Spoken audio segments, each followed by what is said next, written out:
Welcome back to more AGROTAIN Live on RFD-TV. We are at the 2011 Commodity Classic here in Tampa, Florida. We have a live audience with us.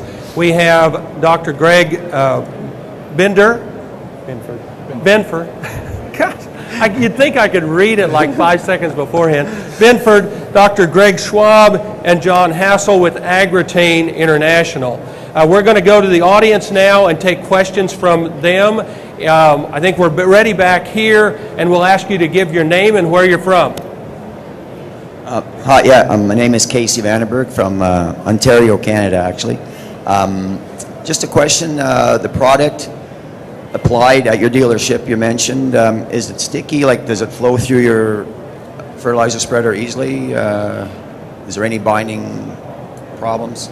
No. In fact, you'll find that it's not sticky. It does not add moisture to your urea. You're going at a rate of 3 quarts per ton. We also have a dry formulation if you are worried about any stickiness, but no, we don't see any problems like that at all. One more question. She said I could do 2. Second question is, there's a 30% loss.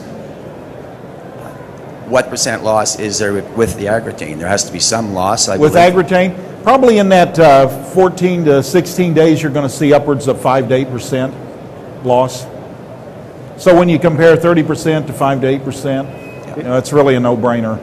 It really, though, depends, John. So, and you know, it's weather dependent. And so, you know, if you happen to get a rain in the first 5 days, there's going to be very little loss. That's right. But because once that urea is in beyond the soil surface, then there's no more loss potential. However, if you have a real long extended period without rain, then you're going to start seeing loss from AGROTAIN as well. And so it's weather dependent. First 5 days, you're pretty safe. After that, you're going to start seeing some loss.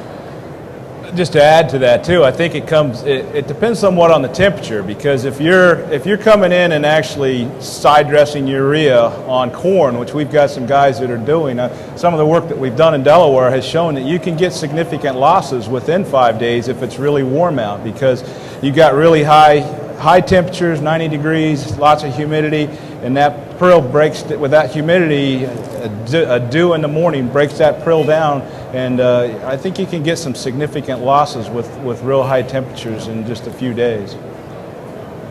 But Greg's right, it's you know, it all depends on the weather.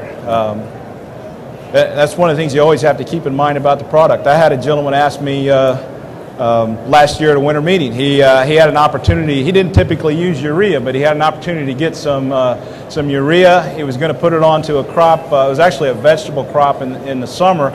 And as soon as he puts his urea on, he runs his center pivot system. It's just a standard protocol, and he wanted to know the value of urea in that situation, or the value of AGROTAIN in that situation. And my answer to that was, you really would be wasting your money, because if usually the rule of thumb is if you get about a ½ inch of rain on that urea, you've moved it down into the soil to the point now that when the hydrolysis occurs, it's not lost from the soil. It's trapped in the soil moisture, and you won't lose it in those conditions. So you know, that's the ideal thing, is to put it on right before it's going to rain, at least a ½ inch. So I'm hearing you say if all conditions are good, you really don't need the AGROTAIN product. The problem is we don't know that we had bad conditions until after the bad conditions happen. Yeah. It's almost insurance. Yeah, I mean, the other thing you have to keep in mind, I mean, if you've got to understand, it's whenever urea is sitting on the soil surface, there's a potential for volatilization at any point in time. And as John pointed out, I generally would think that under cold conditions you wouldn't lose that much, but there's research now that John's pointing out that's showing that if it sits out there for enough time, enough days, it can start to volatilize on you. But under warm conditions, it happens really quickly. But yeah, it's all weather dependent. The same thing with nitrification or with losses through leaching and denitrification.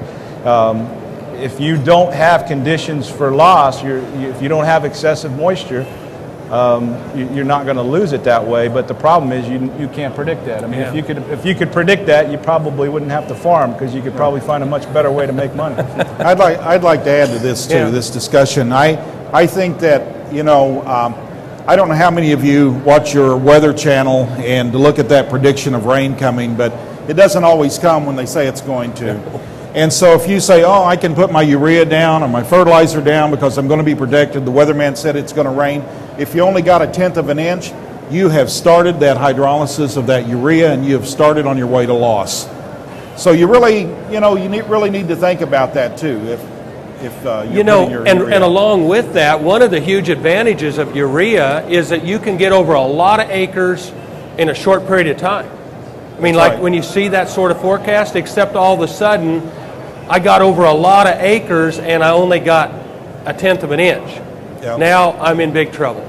Yep. And just think how big a pile of money that would have been if I got over 400 or 500 acres in that day. And if you said to yourself, look at the money I'm saving because I'm not buying AGROTAIN to put on that urea, the sound you say after you're putting your urea down and it doesn't rain is oops. Yeah.